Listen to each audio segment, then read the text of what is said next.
fault me, boy, cause I ain't said shit. Mainly the Don't folks in my fault me, generation, all boy, of us that's cause I ain't millennials. said shit.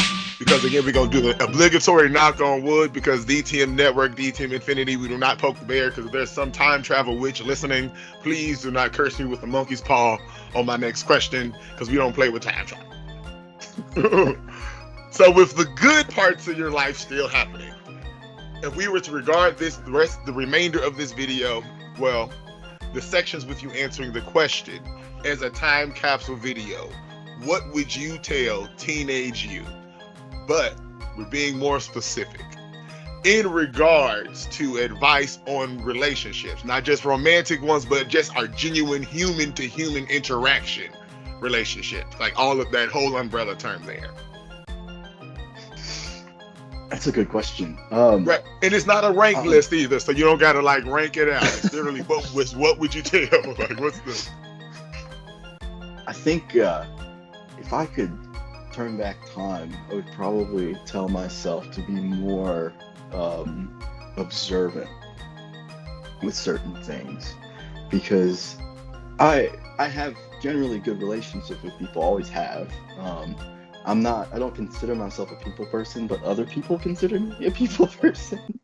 So I would just say to be more observant, because one thing that I was really struggling with, I guess, even until the last like 6 years or something, is I've been very gullible and also very well, we'll just say too nice, honestly. So I would say to observe more and really get at the core of what people are after or what they want to use me for. So that I don't fall prey to the same situations that I did back, well, in my youth. that's a good one right there because I like to piggyback on everybody's like let me add to this video because every time somebody answers that question I'm like, you know what, let me add that to my video, let me add a piece of it because it's that like the joke.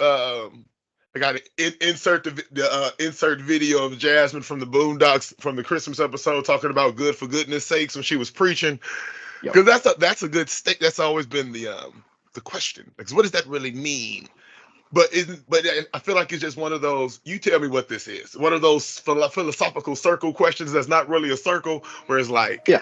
are you really being good because you're good, or is it because you have the feeling of doing something good makes you feel good, so it's technically selfish of you being doing the good thing?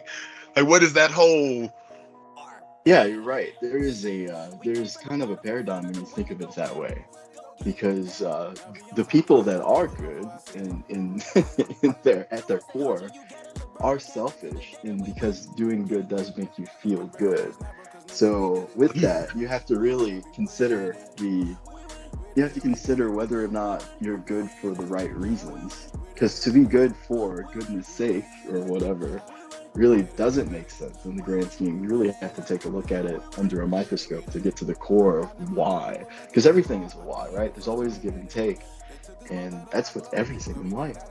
That we have to It, just kind that's I wonder, like, because we have to figure somewhere out where we need to get not a, like, because we have the moral meter, we know what morals per se are, but again, it changes per country, per culture, per background, per upbringing, per what's in your pockets at the time. So, like, is there more of a better statement to say the moral decency factor could lean is more for that? Because, like, buying people gifts and you expect nothing in return. Like, I work in a lot of restaurants and bars, so I have a lot of regulars. Like Christmas, they just like to pop up. They just like to pop up, give people stuff. It'd be little like low, little cheap things. Cause they like to join in the Christmas spirit. Like, is that like can we make that line?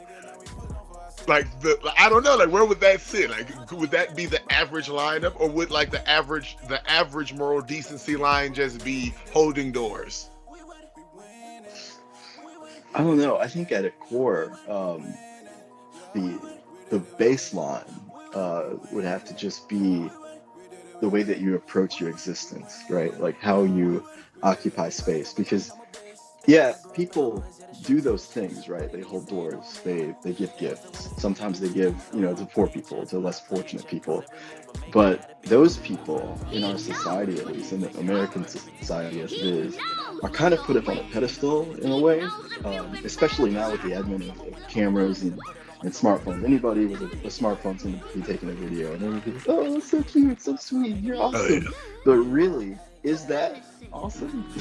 Like, if you really kind of get to the core of it, why aren't we doing that by default? It's not though. That's not the baseline. The baseline is your existence to just be neutral in society. I think that the people that That's, kind of go about their lives Mhm. are the neutral ones. The people that are doing above and beyond are the ones that are doing more than our society tells us we should do. But see, that begs the question. That makes you beg the question because the base you understand. You know a society is developing once you see the creatures within it helping each other. Yes. So that's the question. So like what? So that's why I wonder, wouldn't there be a certain base level? So what is the base level of help? Because like what is that with the animals? I believe they seem like an animal. I can't remember what exact breed species it was of animal, but somehow they mended the wounds of the creature. Like they let it heal, and that's when you know there's an actual ecosystem happening because a society you can be healed, you can be helped. There's assistance. So what? Well, how does that translate to humans? I think that in that regard, maybe perhaps where we want the baseline to be is more aspirational, but it's not necessarily where it is right now. So we as a society do strive to be at that level where it's a no-brainer, right? But Yeah. that base level does not exist because of the society that we live in has not made it exist.